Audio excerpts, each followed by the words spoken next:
Visualisation of shapes. उसके पहले सबसे पहले आप लोगों को क्या पता है, उसके पहले आप लोगों को सबसे पहले मालूम होना चाहिए 2D शेप्स और 3D शेप्स क्या होता है। ठीक है, तो बेटा सुनिए, 2D 2 डायमेंशन शेप्स, 3D यानी 3 डायमेंशन शेप्स। मतलब जैसे तूने रेक्टेंगल पढ़ा है, रेक्टेंगल में एक लेंथ होती है एक ब्रेड्थ होती है। स्क्वायर पढ़ा है अपन ने, यस और नो। सर्कल पढ़ा है अपन। वहीं 3D शेप्स कौन कौन से होते हैं, सिलेंडर हो गया, क्यूब हो गया, क्यूबॉइड हो गया, और बहुत सारे होते हैं, स्फीयर होते हैं, हेमिस्फीयर होते हैं। ये सब आपके 3D शेप्स होते हैं। 3D शेप्स और 2D शेप्स। 2D शेप्स को आप अपनी नोटबुक में बना सकते हो इजीली, जस्ट लाइक पैरेललोग्राम। लेकिन 3D शेप्स को आप नोटबुक में नहीं बना सकते। ठीक है, 3D नहीं, आप बिल्कुल एग्जैक्टली हाइट में नहीं बना सकते ना। जैसे फॉर एग्जाम्पल आपने क्यूब बनाया, तो आप क्यूब को देखो आड़ा करके बना रहे हो, यस और नो। अब आप क्यूब को बिल्कुल, क्यूब कैसा होता है, सीधा होता है ना, जस्ट लाइक दिस। वो ये आड़ा थोड़ी होगा, है ना। अपन ऐसे बना तो अपन तुम्हारा भी चित्र बना सकते हैं, बट तुम्हारा चित्र एग्जैक्टली पीछे की चीज थोड़ी दिख रही है। अभी जैसे आप खड़े हो, आप पीछे की तरफ अगर मेरे को बनाना है, यहाँ पर बना दिया मैंने आपका फोटो।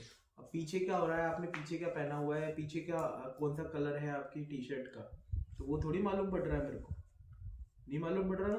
तो इसका मतलब है आप 3D फिगर, आपका फिगर कैसा है, 3D shape. Is it okay? अब आप 2D शेप और 3D शेप का अंतर समझ गए। अब फिर अपन बात करते हैं अब 3D शेप्स में क्यूब की। किसकी बात करते हैं बच्चे? क्यूब। क्यूब क्या होता है, जिस तरीके से 2D शेप में स्क्वायर होता है, उसी तरीके से 3D शेप में क्यूब होता है। मतलब जैसे मैंने ये स्क्वायर है, इस स्क्वायर को मैंने खींच दिया, और खींचने के बाद जब उसको मैंने बाहर निकाला तो उसमें एक हाइट का फैक्टर और आ जाता है।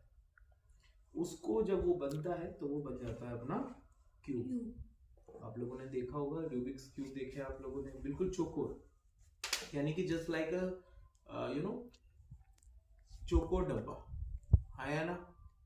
अब जैसे फॉर एन एग्जाम्पल ये रूम है, ठीक है, ये रूम आप लोग समझ लीजिए क्यूब है। अब इसमें क्या क्या होते हैं, 3 चीजें होती है। पहली होती है फेस, दूसरी एज, तीसरा वर्टेक्स। तीसरा क्या होता है, वर्टिसेस। यस और नो? Face, edge, vertices. अब देखो ये जो दीवार है, आप बताइए इस कमरे में कितनी ऐसे, ये जो दीवारें हैं इनको फेसेस बोलते हैं।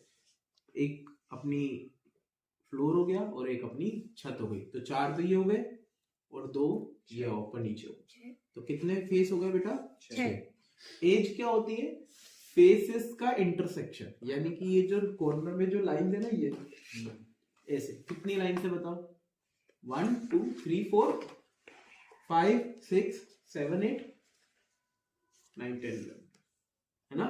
जैसे 9 10 11 12, ओके, तो कितनी लाइंस हो गई? 12। और ऐसी वर्टिसेस, वर्टिसेस कितने? वर्टिसेस का मतलब होता है कोने। जैसे एक कोना ये रहा, एक हो रहा, एक ये रहा, एक, तो कितने कोने हो गए? 8। यस और नो? सेम होता है क्यूबॉइड में भी। सेम किसमें होता है बेटा? क्यूबॉइड। क्यूबॉइड में भी सेम होता है।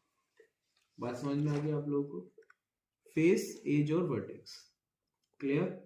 फेस कितने हो गए? 6। एज कितने हो गए? 12। वर्टेक्स कितने हो गए? 8। अच्छा, अब मैं सिलेंडर की बात करता हूँ।